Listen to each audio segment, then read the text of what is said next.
All right.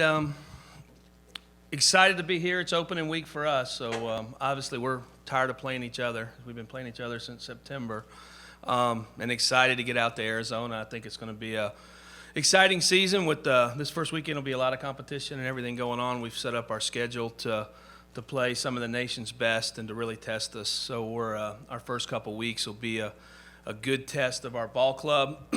I feel like we kind of have two different teams in some ways. We have a very older, mature lineup that a lot of our fans and media will know about. And then we have a very young pitching staff, but talented pitching staff. So I think I talked to somebody earlier. I think they took young as bad. Young is we got some really talented guys in there with our group, so we're excited about our young arms. And we're playing 4 games the first weekend, so we're going to get to see a lot of them. And we purposely tried to get them out there so we could see everybody, and using this weekend as a weekend to go out and compete, but also to see where guys are with the uniforms on. I'll take questions of.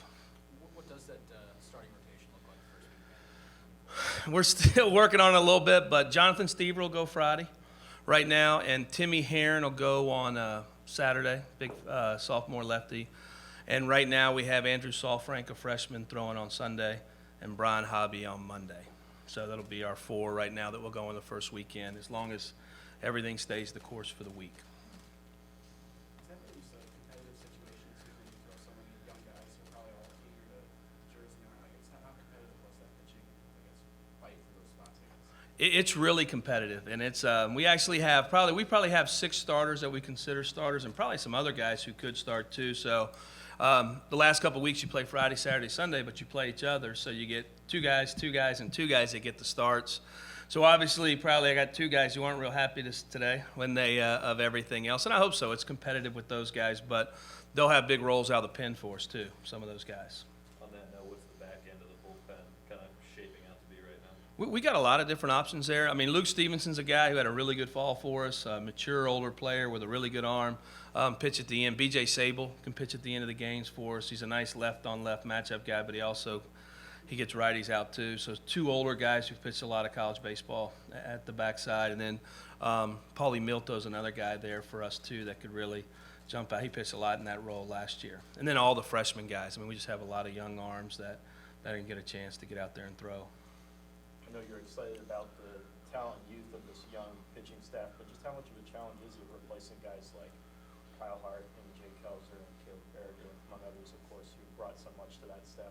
Yeah, the experience is hard to replace sometimes. I mean, but at some point, Kyle Hart was young, and that's the biggest side for us. A lot of our youth is in sophomores, which, Jonathan Stever pitched a lot last year, pitched a lot last summer. Paulie Milto. Now, Timmy Heron's out there. He's hadn't pitched as much, but pitched a full summer and has had a really good year for us, just getting back from the fall. But, yeah, I think the youth side, just getting them out there in the real games and having success. But we're excited about them. We feel like it's a great young group of arms. Last year, Luke Miller was really a super utility guy for you guys. Do you see him as in kind of the same role, or will he have more of a fixed position this year? I think he'll probably be more third base. I mean, he bounced around a little bit last year because of his versatility, and he could do that. But right now, he's probably third base and as many at-bats as we can get him. Coach, as far as backing up Ryan Feynman, how does Eric Henson and Jake Matheny look?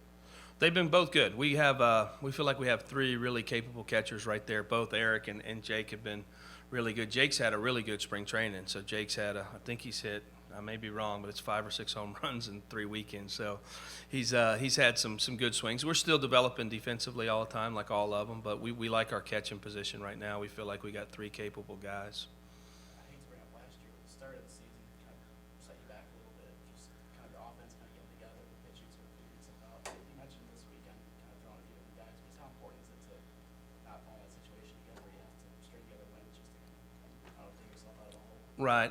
It's huge. I mean, it's our motto for the year has been start to finish. To start strong and finish strong, because that was our year last year. We played great during the middle, and then we petered off at the end too. But just being a Midwest school, playing on the road, going out, and you have to challenge yourself. We have to play good teams on the road, and so there's a little bit of that. We just got to make sure as a group we're progressing. We're developing. We're getting better. We want our wins, but we're getting better as we play, and that's always going to be a challenge when you have to go on the road for the first couple weeks.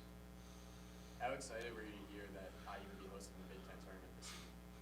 we were fired up. I mean, it was a big piece, and I don't know if people realize how much it says about our administration, our facility, the city, just as it's voted on by coaches around the league, how much there was behind the scenes for that to pop out. So it's a big key to show off our facility, to show off our city, and I think it says a lot about our fan base too. I just hear it from other coaches in the league.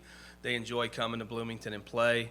The environment's just a great college baseball environment. Krupa and Tony Butler kind of turned it on, I guess, near the latter part of last year. When you bring in a guy like Jeremy Houston, it seems like you got to get the top of the lineup type guy. How do you envision, I guess, that top end shaping up? We got a couple. Tony and Alex have played well too. They've been doing well, and then with Jeremy, Krupp's a leadoff type guy. We have Laren Eustace also, who's a leadoff type. So two very similar players there that fall into that, and then may have those young Tony and Jeremy. Just our lineup, I think, is going to have some real depth to it. So that's when you're be able to put your freshman down there and let him just hit in that part of the lineup. I think will be key. But it's a positive when you have that much depth in your lineup. Do you see Houston starting at short, just right off? I do. Yes, he'll have a good chance to start and play. He's got a chance. He's a freshman though, so it's I had not hard to put too much in the freshman, but he's a pretty good one. What have you seen from him so far that I guess gives you that confidence to put him in that position? He's really good defensively. I mean, and he just goes about his business a little bit different than some guys, and to be able to put a guy out there that can play maybe the toughest position on the field at a high level is huge. I mean, he'll have his ups and downs, but he'll go out there and compete. And he's a fun kid to coach. Shows up every day, ready to play and get better.